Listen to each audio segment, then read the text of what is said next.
the left side of the cabin behind me, the peak that we see behind me is KT-22. That's our most well-known peak, as well as where the majority of the skiing for the 1960 Winter Olympics took place.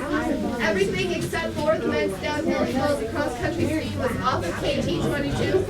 The men's downhill was off of Siberia. We'll be able to see that once we're higher up. There's a crazy-looking helicopter over there. Whoa! What the heck? Oh my God. I don't like that. I don't like helicopters in general. My Tram would totally take that out, but there's something about helicopters. I don't like it even in small form. Never seen that. Okay, and the cross-country skiing was down the west shore of Tram. The thing about me, one of my last parts thinking about buying one of the kits to make one of them. They're like $80 kits. The problem is they're just ridiculously hard to fly. Olympics, the first last Olympics that the athletes were all housed in the same room. And if you're over on the right side and you look down the roof that looks like a Pringles potato chip in Squaw Valley Chapel, and that was a non-denominational church during the Olympics. It was open 24/7, so anyone could go at any time to pray to whomever they chose. And it still has the original stained glass, which from floor to ceiling, that's absolutely gorgeous. Like, you girls want another all four of you, maybe somebody will make that. And, okay, I grew up with a friend who always flips off the camera. You always make funny faces. Yeah, she flips off the camera and he makes. Why are you going behind? Okay, everybody, look at me and smile. I'm going to turn on the flash.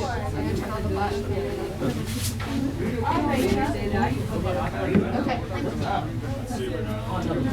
Smile, beautiful girls. 1, 2, 3. Where are you from?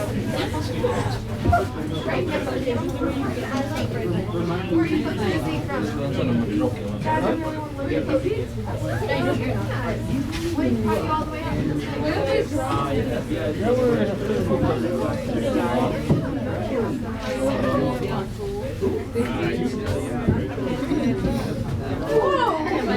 I promise to know our phone open ladies. Don't worry, don't worry.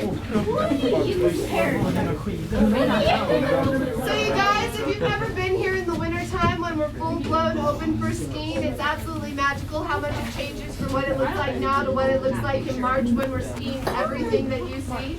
When we're fully open, everything that you see, literally everything, people ski it and snowboard it. So if you've never seen the area in the wintertime, I recommend checking out the art gallery in the village. It's called Gallery Kyoki.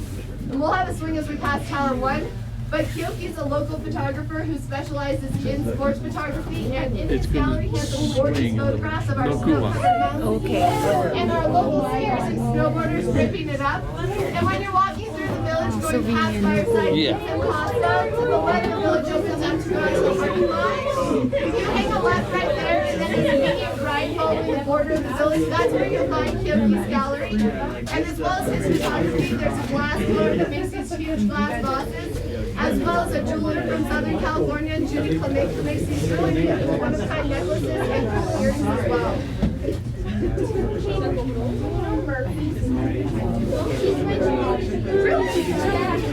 So who's your dad there?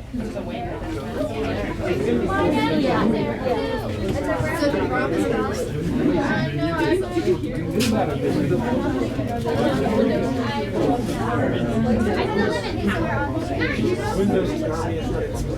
I just met. Oh no, I'm saying hey, is it? Remember Murphy's brand?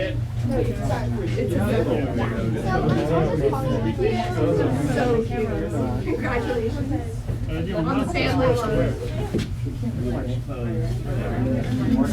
So you guys, as you're looking towards High Camp, the peak that's just starting to show its face behind High Camp and to the right is Granite Chief. And that's the highest peak at our ski resort, as well as the northwest boundary at our ski resort. And the Chief stands at 9,050 feet.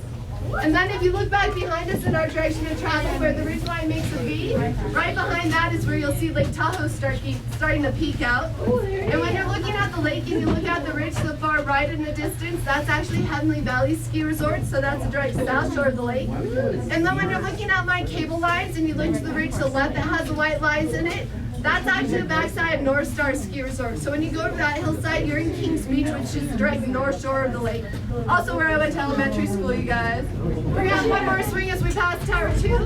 The lake's 22 miles long. It's as long as English Channel is wide. It's also the second deepest lake in the U.S., second to Crater Lake up in Oregon, and 10th deepest in the world. And Tahoe stands at 1,635 feet right on the Crystal Lake, which is the state line on the North Shore. How you like it, you guys?